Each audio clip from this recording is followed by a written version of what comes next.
Okay. Let's see what we have going on Zoom. You can hang out for just a minute. I'm far away. This chair kind of heavy. A chair? Yes. What? If you win, you get a chair. I'm like dead serious. I'm gonna sit in there every day. You get a chair? Zero You got a attendees? chair? I ain't won. Is that right? Okay. You know people who got a chair? Yes. Who got a chair? Juliana, don't you get a chair? She's lying. Look at her. She didn't answer. Who can confirm in here that if you win, you get a chair? They're just going to lie because you. Doesn't matter anymore. I'm so serious. You get a chair. So, See? so you don't get a chair, but she'll get you. I was gonna find out a way to get a chair. It's going to get us deep. Okay. I'm loving this. I hope you figure out a way to get a chair. This is So great. sorry. All right, welcome to our first news conference of this Saturday practice day featuring our Baylor Bears student athletes Sarah Andrews and Dariana Littlepage Buggs. As a courtesy to your fellow media members as well as the coaches and student athletes, please silence your cell phones at this time. On your first question, please provide your name and media affiliation. And if somebody does join us on Zoom, we will answer via the raised hand function. Let's open it up to questions for the student athletes. Start with Mark in the front. Hi, Mark Berman of the Roanoke Times. Congratulations on winning yesterday. You guys are one of the better teams in the country defending the three-pointer. What makes that the case for you guys? Why are you so good in that regard? We'll start here with Dariana. Our coaches really emphasize just being there on the catch and noticing, being aware of our shooters. So if we know we're playing a team full of shooters, we just have to be a lot more aware and just honestly being aggressive and staying alert of where those shooters are on the court. Yeah, I think I'm piggyback off of Bugs. Being able to find those shooters. We're athletic enough to close out and get back in front when they try to blow passes. So just being there on the catch and making them try to blow passes downhill. Okay. Zach and then Joey. Zach Smith of Waco Trib. Sarah, what kind of unique challenges does a team like Virginia Tech present, even though they might not have, their best player? Prayers go out to Kitley, but that's going to make them even more hungrier. They're playing for her. They want to win for her. They're a great team with and without her. They've had people that have stepped up, so we got to be ready to play, and the atmosphere that they're going to have tomorrow is going to be crazy. But it's a unique challenge, and I think we're ready for it. Going off of that, environment, Cassell Coliseum presents a very unique challenge because it is one of the most intense environments in college basketball. What are you guys doing to combat that and kind of prepare yourselves for that? I like to think of it as playing at home. At home, we have a great home court advantage with the noise, so I don't think it'll be too much of a difference. I just think that we have to really lock in tomorrow, and with that being, we'll have that atmosphere. Chad. Chad Vothering, KWTX. Sarah, I know played Virginia Tech a couple years ago, and it's been a while. It's obviously a little bit of a different team, but what do you remember from that game, if you remember much? So just to go ahead, just to tell y'all my age, how old I am. I don't really remember nothing from my freshman year. I think we won, but they're a different team, and we're a different team, so we both got to come out there and play. Sarah, where is this team right now? What's the confidence level, and especially after a game like you had yesterday, is this team kind of maybe closer to where it was at the beginning of the season than in the middle? I think you said it best. I think this is a team that you saw start at going out 13-0. I see that firepower in our eyes. We're 1-0 right now. We know the next game is not guaranteed, so we can't take any plays off like that. One play you take off could be the play that costs you the game. So we're ready to play. You can't get a challenge like this every day. Not everybody has a chance to be in this tournament, so we're just ready to play. Dariana, how about a chance to weigh in on that question too? Like she said, it's one and done season, so we have to really be intentional. And also, like she said, that one play that we maybe miss can be the win or lose. So we just have to be really intentional from here on out, and obviously don't think ahead, but take it one game at a time and just give it all we have. Bugs, y'all kind of have the unique challenge of 24 hours to prepare for Vanderbilt versus a lot of other teams just had a week to prepare for their matchups and then have another 24 hours. How do you think the season's kind of prepared y'all for these quick turnarounds, and do y'all like kind of being in that situation with crunch time and just a day in advance of prep? I think we're really good in crunch time. It gives you, it makes you stay on your P's and Q's a lot more because you have to pay attention a lot more. So I don't think it's anything new to us, and season has prepared us as we have some games like that. So it's nothing new to us. We're prepared. We just have to be very intentional with what we're doing from here on out. Okay. Kelly and then Mark. Hey, guys. So, Sarah, we talked with your coach a couple days ago after practice, and she said you have one of the higher basketball IQs that she's coached. You know the why of why they're running something, and I know Coach Nikki's a very high basketball IQ coach. Has it always been that way for you? Have you been able to learn certain things from her that you didn't really realize about the game? Like, just tell me more about your growth there. Like, basketball is everything for me. Like, I've been playing basketball since I was 4. So just to learn from Coach Nikki, first of all, she's coached where I want to be at the end of the day. So I try to learn as quickly as possible. And, like, when it comes to basketball, you can tell me anything, and I'm going to try to go out there and perfect it to the art or whatever. But, like, I don't know. It's just something about basketball. You teach it to me in the classroom or however you want to put it. I'm just a fast learner when it comes to it.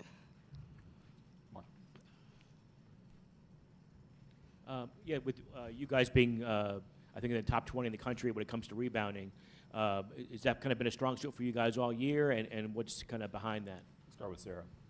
Yes, we can rebound the ball. I think we've showed in some games we could be very dominant on the boards, and I think tomorrow, that's going to be a strong suit for us. We're going to have to rebound because we don't want them to rebound and get kick-out threes. That's when they're at their best, is knocking down shots from outside. So we're going to have to rebound the ball, especially on defense. Like Sarah said, we have to be ready to box out because we don't want those kickouts. They have a lot of good shooters, so we just have to be ready.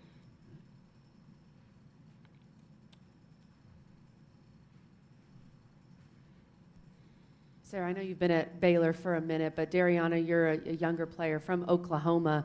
What was it about Baylor that made you want to come be a Bear? A big part of it was legacy. Like, there's a lot of stuff that comes with Baylor, and that was just something I wanted to really be a part of. And I'm happy I got to be here because now it's kind of after we got a new coach. So it's just like a new team for us, and I just wanted to be a part of something great, and I think that's what we're doing right now. David Cunningham, Tech Sideline. Sarah, when you guys have been at your best this year, what do you feel like the potential of this team is? I feel like the sky's the limit. I feel like you could put us against anybody in the country, and we're going to prove everybody wrong, and we're going to end up with the W.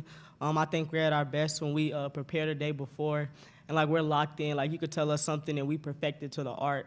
We communicate with each other. Like, I just think there's a different type of look in our eyes that I see when we're going into certain games. That's why I'm so excited about tomorrow because, like, if you're in that practice with us and you just feel the energy that we have, it's so many positive vibes, and, like, everybody's just living for this moment and, like, just want to prove people wrong. So I'm just excited to see this. Good chance to wait too. Yeah, super excited, especially just to prove people wrong. But we're going to be very intentional. And like she said, we always have positive vibes. If you do step in practice, we're always, having fun, but we're also communicating with each other and focusing in on the game.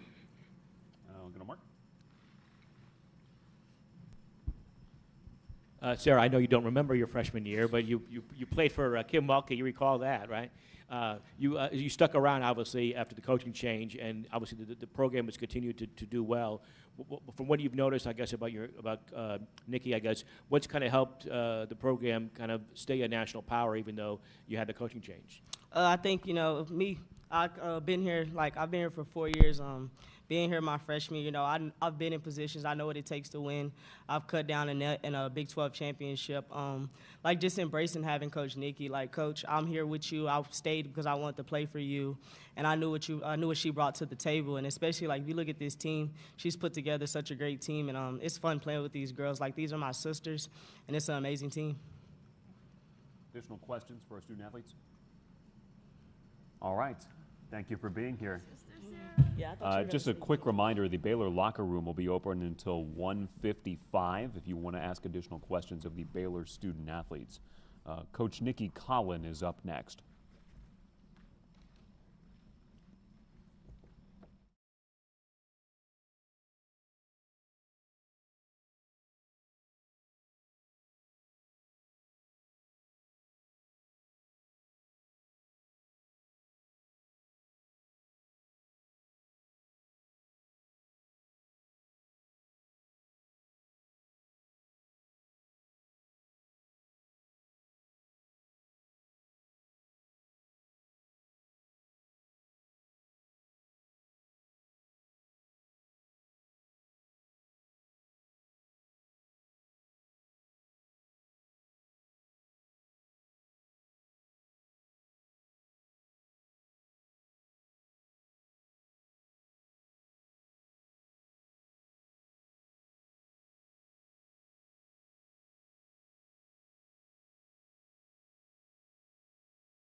Okay.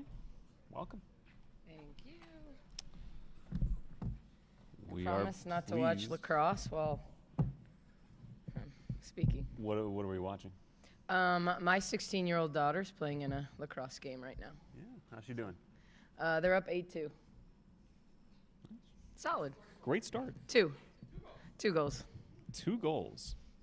Well, we're honored to be joined by Baylor head coach Nikki Collin. While she's watching lacrosse, she'll answer some questions for you. We'll begin with questions for Coach Collin. And we'll go second row. Coach, Tim Thomas from the Tech Lunch Pail. Congrats on the win yesterday, obviously. What are your first thoughts of Virginia Tech and what they bring to the table without Kitley? Well, I think, we in our league, like playing against Texas after they lost Rory, there's kind of that transition period of figuring out how different or how similar do you plug someone in and play the same way? Do you play a little bit differently? And so I feel like, they were kind of in that phase in the ACC tournament of figuring it out a little bit. But obviously, I thought yesterday they were incredibly poised against the press, got good shots, made shots. And so obviously a team that is really, really good from the three-point line. And I think they can still play into the paint. And it's finding that balance for Georgia and getting their shooters shots, because it's obviously a strength. Interesting stats on like some of their shooters. Like there are players that 60% of their shots are threes. They've got players that are 90% of their shots are threes. And so you kind of know, like they know their roles, and when they get their feet set, they're really, really good. So we've got to do a good job of taking away and contesting three-pointers. Chad Bothering, KWCX. I know, Coach, it was a couple days ago we found out the news about Kitley. What was kind of your initial reaction? Obviously a very sad situation, but you got to think that, it makes the job easier because, she's, one of the best in the country. Yeah, I don't first of all, in this sport, when you have someone 3-time ACC Player of the Year, I think her and Georgia's kind of games fit so well together. ACC champions this year. So I think the timing is really, really tough. You never are looking for an easy path. You're just not.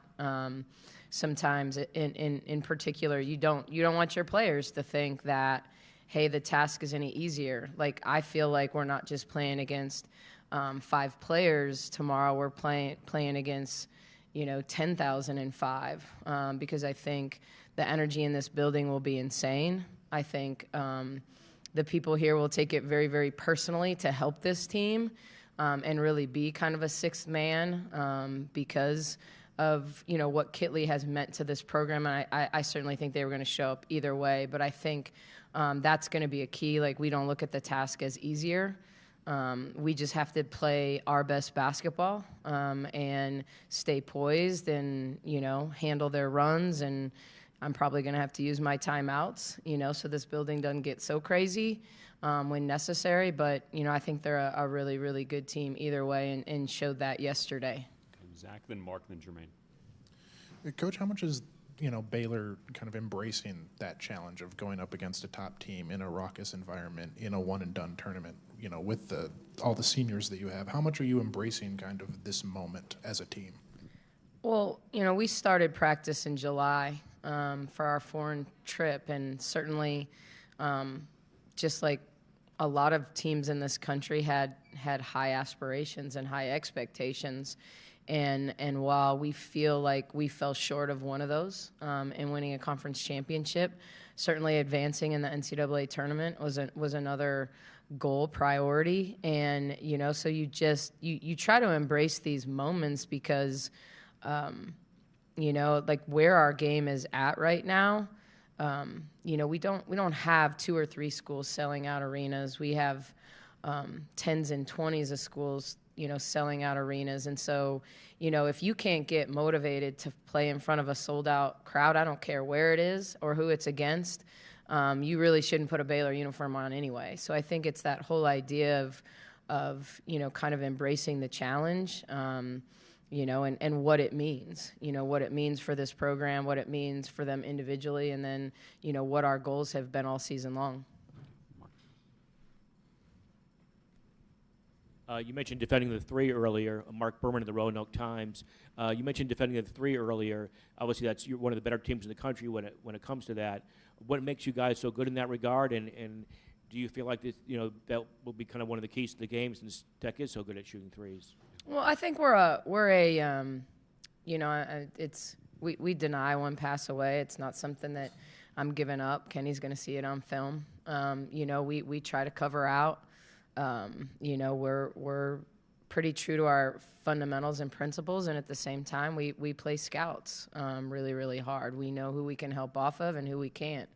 And you can see a reaction from the bench when we make mistakes, which there's always game slippage, but our goal is to not let three-point shooters beat us from three and not let drivers beat us to the rim, and be really good in terms of both our team defense and then, guarding our yard. And so I think athletically, it's a strength of ours. I think we don't often get out-athleted. Sometimes we get size. We have size issues. But ultimately, I think we can play out and cover the three-point line. And, at times we're little at the 1 and 2, but we have size everywhere else when it comes to the three-point line. Coach Jermaine Farrell, WFXR in Roanoke, Virginia. Welcome to Virginia, by the way. When you look at yesterday's game, there was like ebbs and flows. I mean, it would get close, but then you guys would expand the lead. What's the biggest piece of advice you give your team when the game has those ebbs and flows where you're playing well, but then maybe there's a stretch where you don't play well, but then you turn it back on? Yeah, well, usually we turn it over. That's what leads to those stretches. I think a lot of it is poise. I think when we share the basketball, when we're poised and we take care of it, when we give ourselves opportunity to score, we can be pretty good. And so, I think when we had some of those ebbs and flows, it was turnovers that leads to, advantages in terms of offensive transition and also opportunities to offensive rebound because you're kind of out of system. And so, we talk a lot about ball security. Maybe you can't always tell that from our stats, but it's something we really, really talk about. And I think, there were moments, obviously in particular in the second quarter when they turned up their pressure and went man. When we had Sarah Andrews in foul trouble, we were in a situation where we didn't have like the kid that takes care of the ball the best for us out on the floor. And the same thing happened late in the game. You get that lead, you want to rest key players, and then they start turning it up and trapping, and we didn't make the best decisions when they were kind of, creating chaos, I would call it. And so, every opponent's different, and you got to understand what that chaos can look like. Is it, are they denying? Where are they playing soft? Who are they guarding? I mean, when you look at our opponents, we're playing two very different opponents in terms of strengths. And so the ways that Virginia Tech's going to try to exploit us is very different than the ways Vandy was going to try to exploit us. So it's really understanding what those strengths and weaknesses are. Kelly, then Shad, then David, then Mark. Hey, Coach, I thought Bella was tremendous last night. Also was a great interview, by the way, after the game. What do you think enabled her to have that kind of breakout game, and what do you need from her tomorrow? First of all, anytime Bella speaks, you think she's in line to be the next president of the United States, so that does not surprise me. That she was a great interview, highly, highly intelligent kid. I would tell you, I don't know if she would tell you, but I think we beat Virginia Tech out for her. They were one of the schools she took an official visit to, and I think she had a great relationship with Coach Brooks. I just think she was motivated for this moment. I thought she played a year ago in our comeback against Alabama in the first round. She was really, really good too. And so I think she's pretty fearless. I think when her first shot goes in, that gives her a ton of confidence. It really does. She really feeds off of that. Normally she's good for about 2 charges a game. And so, when she didn't get that call last night, I was surprised because I think she's at 27 charges on the season. But I just think she's an energy player. I really, really believe that, her shot went in. The advantage she had size at that position. We kept her almost exclusively at the 3 last night, so she had a lot of size. I thought she got in the passing lane. I thought all around she was able to defensively make plays and then knock down open shots. Coach, obviously Foster Pavilion, a pretty insane, atmosphere, very similar to the one we'll see tomorrow. How do you think that's kind of prepared y'all for this game and also just, for the rest of March? Yeah, I think we've, playing at Iowa State, you're always going to play in front of a huge crowd. Winning at Texas in front of 10,000, like this isn't new to us. We played in Gamble last year in the second round with a bunch of freshmen, and so. Do I think this building is loud? Yes, this building's really, really loud. I think it's how it's built. It goes straight up. There's not a lot of bells and whistles, which sounds like maybe they're going to do some renovations here. But ultimately, I think the feel has an amazing collegiate feel because of the energy, of the fans. The energy of the students was really good, I thought, yesterday. And so, I think we're going to be playing against, there's not going to be a lot of green and gold in the stands. So, we're going to have to play really, really well and find ways to quiet the crowd, quite frankly. David Cunningham, Tech Sideline.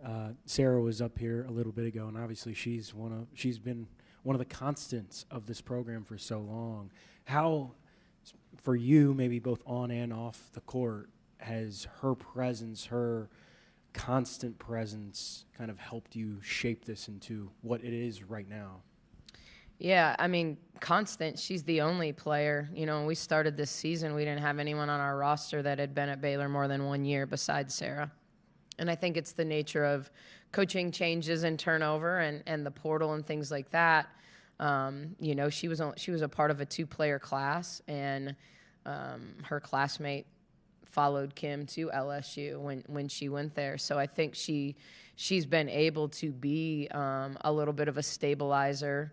I feel like as our freshmen turn to sophomores and learned a little better what we do and why we do it, Sarah's still the one that does the best job of not just understanding the play, but why we're running it, who we're running it for, and what we're looking for when we run it, which is always a huge part of teaching and coaching the game. It's not just run from A to B, but like here's what they're doing. Here's how we need to exploit the pin down because we've got to slip it. Vandy was going to switch screens last night.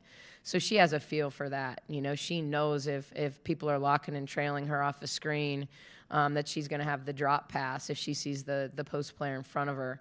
We're still trying to get a lot of our younger players to our program or younger players in general just to read the screen to begin with. Are they going shooting the gap? Are they chasing you? Like, what are you doing? And so I think for her, she's the one that can speak the best in a huddle when I'm not in it, when the coaches aren't in it, in terms of what we need to do. I think Bella and Bugs have come a long way in particular in terms of they've played a ton of minutes. So even though they're sophomores, they've played a ton of minutes.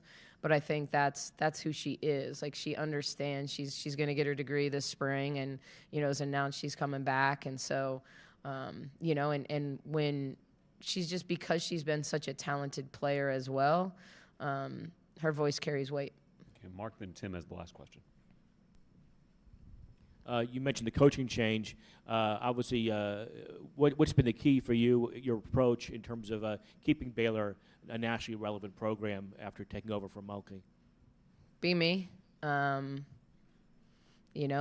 probably unapologetically me.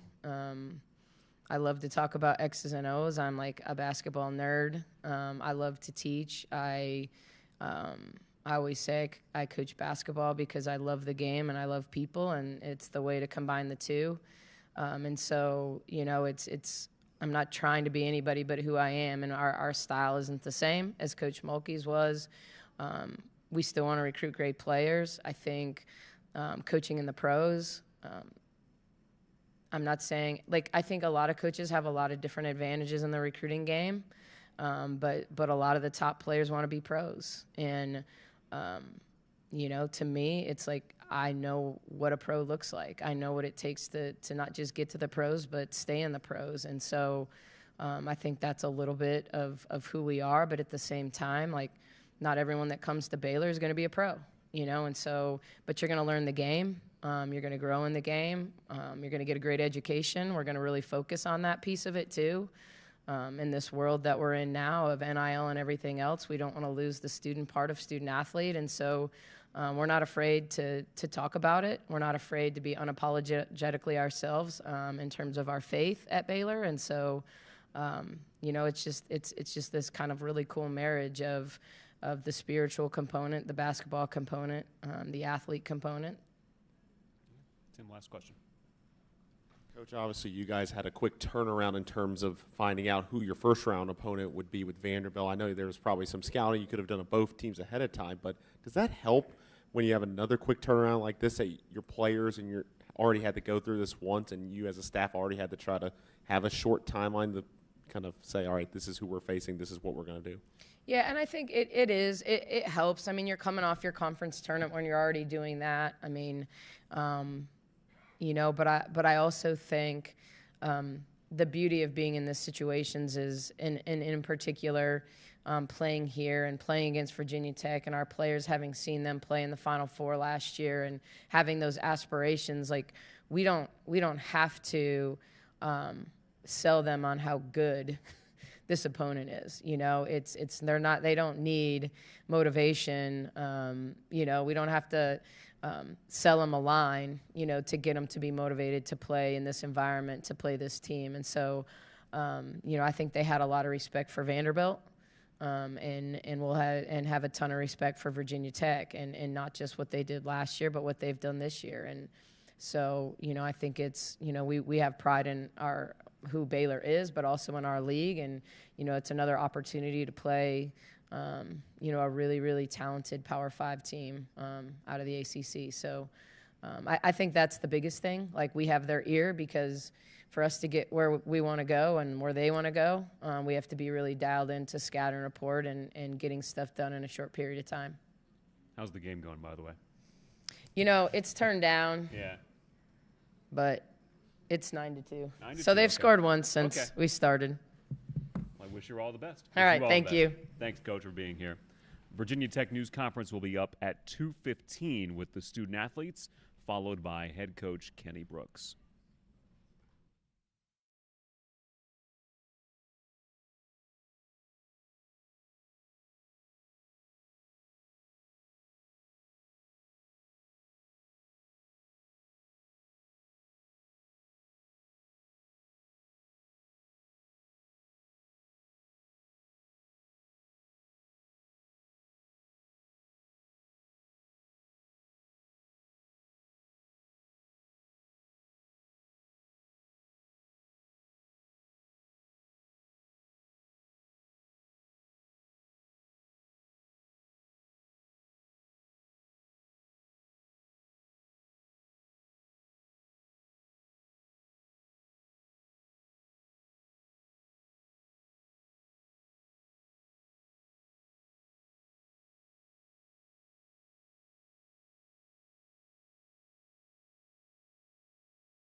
Okay, welcome to the dais, Kayla King and Georgia Amore. We'll open it up to questions for the student athletes, but quickly, just a reminder, the Virginia Tech locker room will be open until 2:45.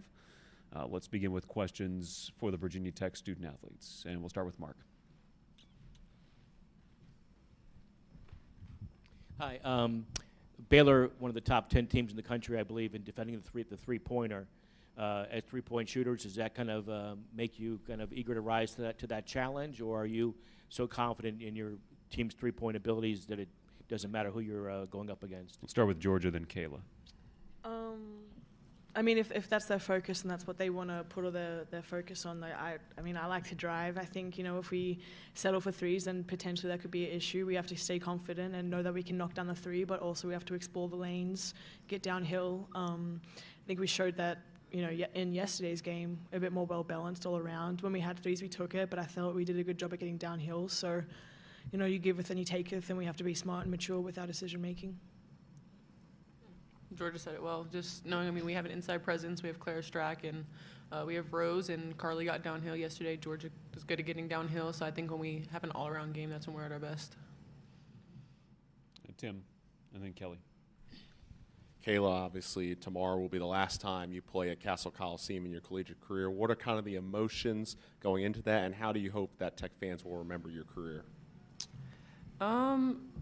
It's easy to say to not think about it. I know it's my last game, but I think we're taking it one game at a time, and of course, we want to win and keep going on to Portland. So I think that's the biggest focus. It's kind of selfish to think about your emotions in the moment. So, you got to think about the team and all the work everyone's put in. So just having a good last one and know the fans are going to be there, and I think that's the best part to remember. Cassell's a really fun place to play. They showed out against Marshall, and I know they're going to be there tomorrow. So that's the biggest thing. I just got a story from your head coach, and this is for both of you, but the story involves Georgia, about Clara Strack and maybe the first or second practice before your overseas trip in the summer, and Clara had a big block on Georgia, and maybe she didn't. This is the story I heard. This is the story I heard. So just going off of that, how have you guys seen Clara evolve? I'm just repeating verbatim, okay? Evolve from just that young freshman to now. What are the biggest things she's improved upon? Georgia, then Kayla. Yeah, for sure, her aggression, and I think she's always had a natural knack for the ball, and she has really good reactions, and I think it's fulfilled, as the year has gone on. I actually do remember that play. I think I went down for a layup, and she did tip it. She didn't block me; she tipped it. I missed the layup, but I came down and I was like, ooh, I was just in shock of kind of the way that she reacted towards the ball. I think big sometimes, maybe as a freshman try to be solid or whatever, but she has something about her that she just has good natural instincts. So that mixed with this year-long progression of her, getting to work with Coach Brooks, but also learning from Liz. And also I want to add, she's not little Liz. She's not Liz Kitley Jr. She's not, Liz's no, she's Clara Strack, and she's Clara Strack for a reason. So when you say her name, say her name. Don't be calling her little Liz, because, she's going to fulfill into her own player, and she has Liz as a great mentor. I'm sure if my little sister was constantly called Georgia, she would be mad too. I love my little sister, but I want her to be her own little person, and I want Claire to be her own person, and she will be her own person. So her progression and all of that has been incredible. And yes, she has Liz as a great mentor, but I cannot wait to see how she continues on throughout her rest of the time in college. But yes, her progression has been insane so far. Kayla, what are your thoughts? I think she's just stepped up. Of course, we've had Liz all year, and her playing behind Liz, her minutes were limited, but with Liz out, she's now the main center, and she's played 4 and 5. I think that's pretty crazy for someone at her size to be able to move how she does. We've seen little high school clips of her in the locker room. We've been watching highlights. She brings the ball up the court in high school, so I want to see a little bit more of that, and just seeing her confidence and stuff. She would block a shot and be straight faced a couple games ago, and now she shows a little bit of emotion. We're trying to get a little bit more out of her because her blocks are crazy, but No, it's just, proud. We make her uncomfortable in the best way. Like, we allow her to celebrate her successes and all of that because she's very stoic, but she's not. She's stoic to the regular eye, but she's not. But like Kayla said, we put our highlights on from high school in the locker room and we just sat there and gassed her up because to just like crack a little bit of emotion, like have some fun. Like, she's fun, but she's very shy and stoic. But Colby and then David. Colby Crawford, VT Scoop. For both of you guys, obviously, Georgia, your freshman year, Kayla, your sophomore year, you faced Baylor in the NCAA tournament. How fresh does that sit in the memory, and what does it mean now to defend Cassell as opposed to have to go play them on their home court? I think bi-monthly we joke about that game, and it's been 4 years since. But for us, I mean, we were babies, and we played against, the likes of Carrington and Didi. Like, that team was insane. Like, oh my gosh. Big Bo, all of Yeah. them. And obviously Coach Mulkey was there. But that game for me, I know for sure, was like a defining factor. And playing against those girls and seeing them and the elite standard that they held themselves to, that was eye-opening for me. And I think, last year as well, we were like a 1 seed and we were kind of in that position. So I think it really fulfilled itself. And, obviously still got a bad taste in my mouth from a Baylor loss. Like, I mean, yeah, we joke about it, we think about it, but, it's a completely different team, different coaching. It's just the same uniform, I guess. Yeah, I'd say it's like a full circle moment, kind of like that was my first NCAA tournament. This is my last one, so I don't know if they did that on purpose, if NCAA likes those storylines or not, but no, we're ready, no matter who it would be, but it's, full circle for it to be Baylor, second round, my last tournament. David. David Cunningham, Tech sideline. Georgia, so much was made of the way Marshall defended and did everything yesterday. What stood out to you about the way you guys played defense against them? And another big challenge tomorrow. What do you like about where you guys are on that side of the ball, on that end of the court, going into that matchup? Yeah, I mean, I think we definitely played solid, and in yesterday's post-game presser, I for sure made a comment about us, like, maybe not rebounding as well as we could have, and maybe they just missed some shots, like, definitely something we had to fix. But, I think the thing I was most proud of as a team was that we just didn't panic. And I'm not even saying, like, in-game panic. I mean leading up to it, because everyone was talking about their press. That was the first question everyone wanted to ask, and we're watching film, and they're placing such emphasis on that. But I think as a group, we just didn't panic. We were made aware of the potential that press could have, had on us, and the I don't know. Yeah, I think we just did a really good job at staying poised and controlled. And I think, going into Baylor, obviously they're strong. They play great defense. They're a pressing team. So obviously we have confidence from yesterday, but I think the thing that stands true is our ability to have stayed poised in those moments, on court and off. Mark.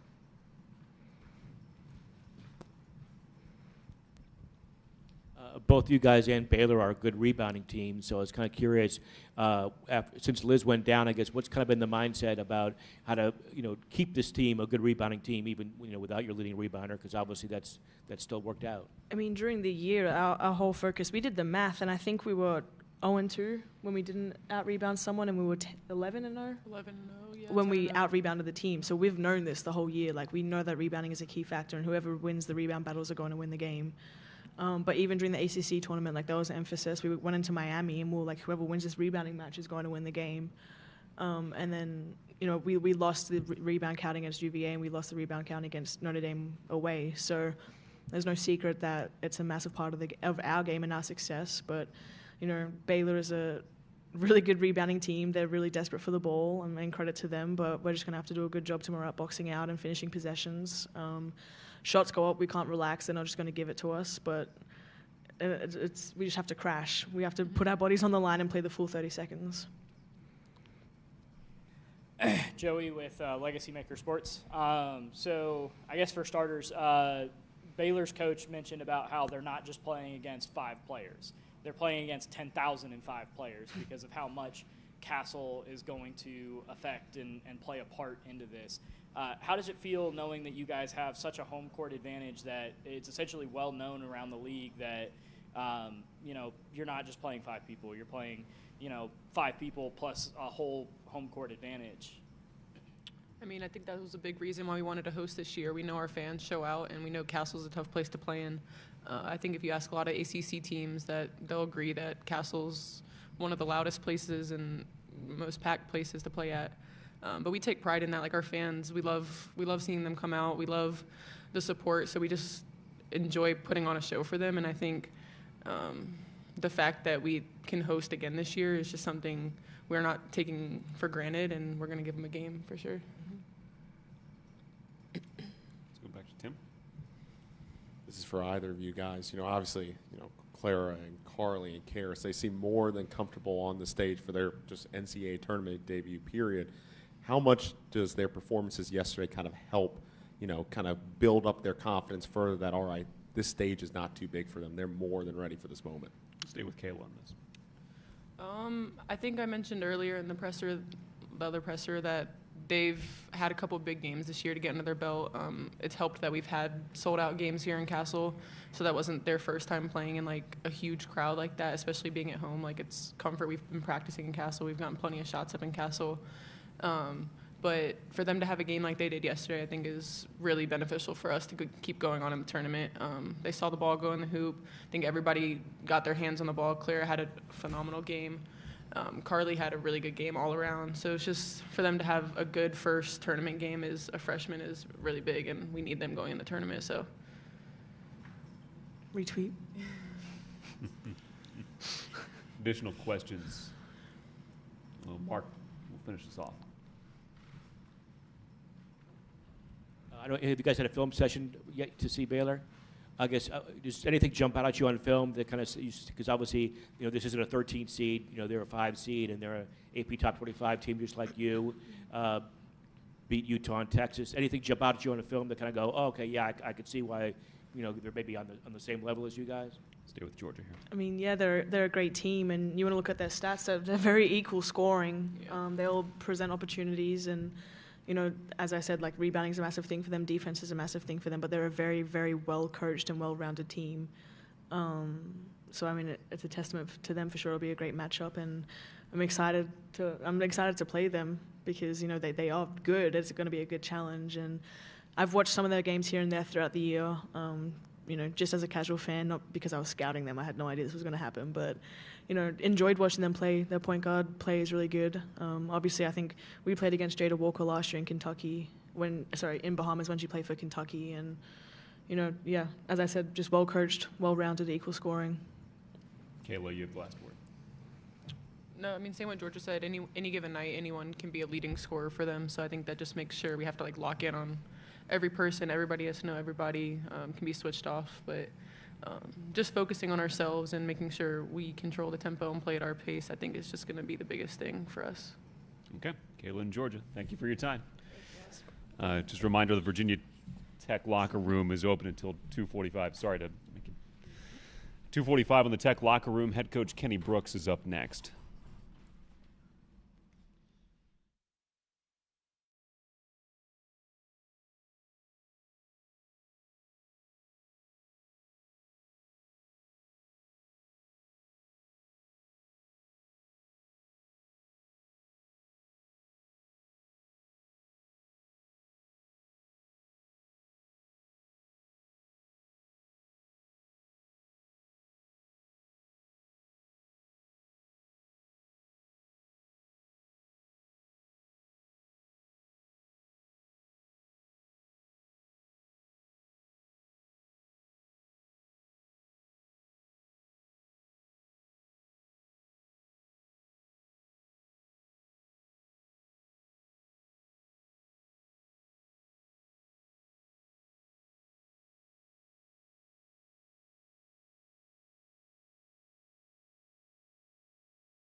All right, welcome head coach Kenny Brooks to the dais. We will open it up to questions for Coach. We'll start with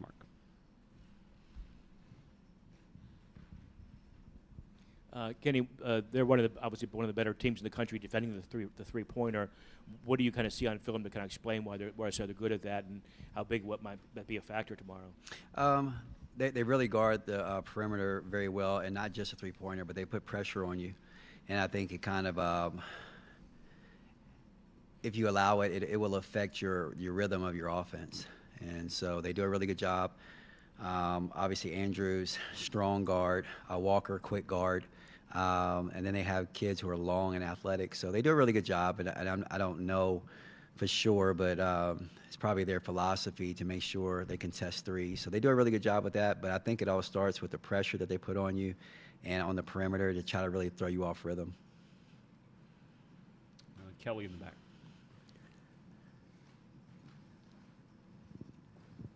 Coach, I remember that Baylor game a couple years ago, and I know it's a different Baylor regime, but that was when you guys were still kind of trying to break through. So what did you think from a full circle standpoint, and what do you remember about your team against Baylor, and then compare that to now? I mean, that's actually a signature game with this group. You know, if you ask Liz and Georgia and Kayla, that game right there, you know, taught us what we needed to be to get to this level. And we walked in. I remember we played that game, and we were in the bubble, and we had to share like a big gym before we went out to warm up. And they bopped in there with music blasting, and you know they had so many veterans who went to the WNBA, and you could just tell it was a different confidence level. And you know, I think the first play when we threw a pass into Liz and it got blocked, and I looked at my assistants. I said, "Which one blocked it?" And they said, "Both of them." You know, but it just set the tone. And our kids, it's probably one of the longest games that I've ever been associated with. But it was a very important game, you know, because our kids remembered that game. And I remember one time, I think it was Dee Richards. She was guarding Georgia, and she came off and she read a play that we were doing, and she tipped the ball away, and it came to me, and Dee looked at me and said, Run that again, Coach. I got it next time. And I just remembered the confidence that they had. And obviously it's a totally different team. It's a totally different team, but our kids remember that. But it was what we took from that was, okay, if you want to be that level, you got to have confidence like that. And we knew how hard we needed to play and compete to get to that level. And it was a signature game for us, you know, signature game for us. And they remember it vividly. So do I. And we refer back to it sometimes, you know, but it's kind of a full circle moment that we're hosting Baylor, you know, during their tenure. I think Andrews is the only one that was with that group. But, you know, and Mulkey came up to me after the game, and she said, you know, that was the best game we played all year. And she said, and I had a mask on. I think we had both. I had a mask on. And she said, behind that mask, I know you're smiling because, you know, you're really good. You just got babies. You say your kids are just babies. And Georgia was a freshman. Liz was a sophomore. You know, everybody was sophomores. And I remembered that. I remembered that, and we took a lot from that, and we grew up from that. Let's go Joey and then second row. And then David. Joey with Legacy Maker Sports. We had talked last night about how, you know, I really felt like this was our last the Marshall game was really a coming out party for Carly and Clara Strack. How important is it for them to, you know, continue on that path and really just kind of play as loose and have as much fun as they did against Marshall? It's very important. Obviously, they're thrust into situations where they have to have more prominent roles, especially Clara. We have every bit of confidence in Clara. And, you know, a lot of people want to refer to Clara as baby Liz or little Kitley or whatever. Clara's Clara. And you know, we're not trying to ask her to be anyone but Clara Strack. And she's pretty good at doing that. And so we understand that she doesn't have the experience that Liz has. But we still have confidence in her and throwing the ball inside to her and getting her in positions where she can be successful. I'm excited because we can actually get back to some of the plays that we were running before, And like today, I was just so giddy because I'm like, okay, let's run this play. We haven't run it in probably 4 or 5 weeks, and so we have a lot of confidence in her. And then Carly, stepped up. I think I referred to it as she's played like a big girl yesterday, and she was just so poised, and I was very proud of her. And both of them get their opportunities, and they were kind of sporadic throughout the year, but it was rightfully so because they're playing behind 2 All-Americans, but they were also able to learn. And so hopefully down the stretch they'll take that experience, and they'll be big for us. They have to be big for us in order for us to advance. Because I told everyone, I said, there's no bad teams left. By the time we start playing, there's going to be 32 of us. So everyone's going to be good, so you have to be good. Hey, Coach, how's it going? Hi, Brookie. You have had to play a lot of different people Yeah. who haven't had that many minutes this season. As the minutes have increased for those girls, is there anyone who you would hand the most improved to? All of them. Yesterday, I was so proud of all of them. We just had a big group hug after the game, because I was just so proud of all of them. But a lot of people don't understand. In that moment, on that stage yesterday, we had 2 players that had played in the NCAA tournament. Okay. And that was Georgia and Liz, and ironically, both of them were in foul trouble the whole time. So we were playing essentially with kids who were doing it for the very first time. We were doing it with freshmen. All right, we were doing it with transfers who came here so that they can play in the NCAA tournament. And the way that they responded, I can't tell you I've been more proud of a group because they never got shell-shocked. They never, looked at the moment like it was really, really big. Sometimes you can go, and I've had kids before where you play in your first NCAA game and there's nobody there, or the crowd is maybe, sparse because you're not playing against the home team or whatever the case may be. But that place was packed, and bless their heart, Marshall fans tried to let's go Herd, and I think that made the Hokie fans mad, and that place was about to erupt because the 2 teams were chanting, and if that don't get you fired up, nothing will. But they kept their composure throughout, and I was very proud of all of them. So I can't give it to one, but they all stepped up and did a wonderful job. David, then Mark, then Tim. David Cunningham, Tech sideline. So much was made about the way Marshall played, but I thought something that maybe wasn't talked about enough was your defense. What did you like about throughout the entire game, the poise from on that end of the floor, and going into another big one tomorrow? What do you like about how you guys are playing on the defensive end? I was very pleased with our defensive effort. They follow the scout, and that's when we're pretty good, and that's what we do well. We follow the scout. We're not going to go out and force 24 turnovers a game. We're not going to go out and really take away a lot. But they follow the scout, and yesterday we wanted to funnel Marshall to areas that we wanted them to play in. We knew that they were very aggressive on the three-point line, and we wanted to make sure we had high hand on them all the time and contesting the three-point shot, forcing them to penetrate. And our length really came into play during that because when they got towards the rim, we stayed with them and we contested the shot without bringing the help defense from the weak side, so we were still in position to rebound the basketball. And our kids stayed disciplined to that. They didn't play out of character, and they got some offensive rebounds, which they shoot shots sometimes when you don't think they're going to shoot it, and then there's like wild rebounds, and they came up with a lot of those because they were quicker to the basketball. But for the most part, we did exactly what we wanted. We made them shoot the shots that we wanted, and that was an testament to them following the defensive principles that we set for that game. And so, yes, I was very pleased with our defense. Kenny, obviously these guys are not a 13 seed like Marshall. They're an AP top 25 team just like you. They beat people like Utah and Texas. What jumps out to you on film to kind of explain, maybe you see something and go, okay, yeah, they're on the same level as you guys? Oh, they are. we've kind of, I don't know what the committee was thinking, but it was probably Blacksburg or Waco, and so you understand the evenness of both of the teams and our seasons and whatnot. Nikki does a tremendous job with that group. She's had big shoes to fill, and she's done them very nicely. And that team is they're a feisty team, and obviously they have some transfers who fill the roles, and they're very experienced.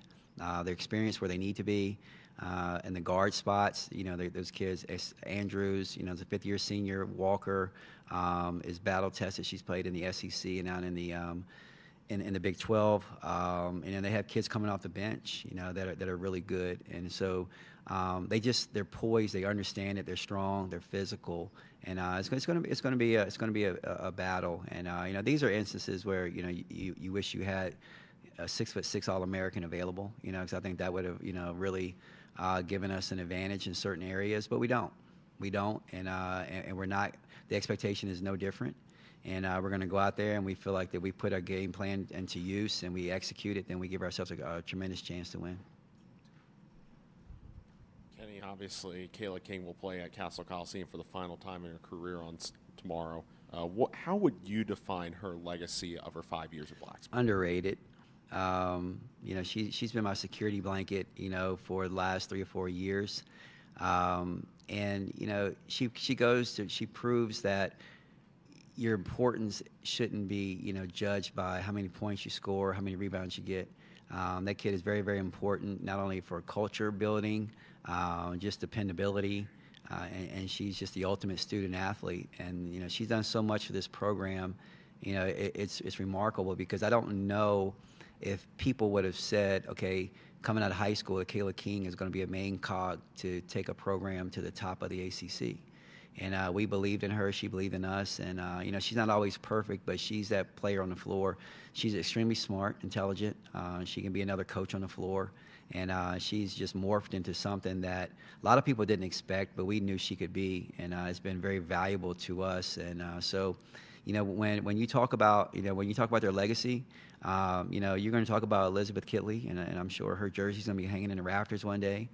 Georgia Amores should be right beside it. And, I don't think Kayla's would be hanging beside it because it's really based on numbers. But, her importance to this team was every bit, Liz's and Georgia's and their contributions. Let's go Jermaine, then David. Coach, first of all, it's a joy as always to see you, sir. I got to ask you, the Baylor coach said, by far, this is the loudest place she's ever been for a basketball game. And obviously, she said it's not going to be a lot of green and gold in the stands. So just your thoughts about that because, a while back, I remember you keep saying, hey, we couldn't even give away tickets. Now it's like everybody wants one and the ticket prices. And just seeing how this has exploded here. It's one of the things I'm most proud of, throughout my tenure as a basketball coach. Being a father of 3 daughters, being a women's basketball coach, watching how these young women work and their dedication to the sport, to their fan bases, they deserve better. And we've been fighting it for a long time. And for me, as a former men's basketball player and men's basketball coach, and you get to see it and watch the kids experience the atmosphere on the men's side. And then when I switched over to the women's side, I learned that the women work as hard or harder, and they deserve the same. And to watch them go out, and it's really disheartening to see your team go to a men's game and it's packed. And then they go out to play, and then it's not. And I've always said that if you have a passionate fan base like we do at Virginia Tech, and it is basketball, okay, you should come out and support both teams, because Virginia Tech women's basketball is Virginia Tech, and it's basketball. And what we've done here is obviously we've recruited to Virginia Tech kids who are going to represent Virginia Tech extremely well, who are going to love the Hokies. They're going to go out and they're going to play. I think the community has really fallen in love with our kids as people, and it makes them really come out and play. And then you get here, and then you're like, man, this is a beautiful brand of basketball. It's fun. It's fun and exciting to watch Georgia Amore grow into an All-American. It's fun to watch Elizabeth Kitley grow into an All-American. And then you go to Kroger or Target and you see them and you really feel like you can just touch them and talk to them because they're normal kids. And I think those are recipes to building it, and we've done that.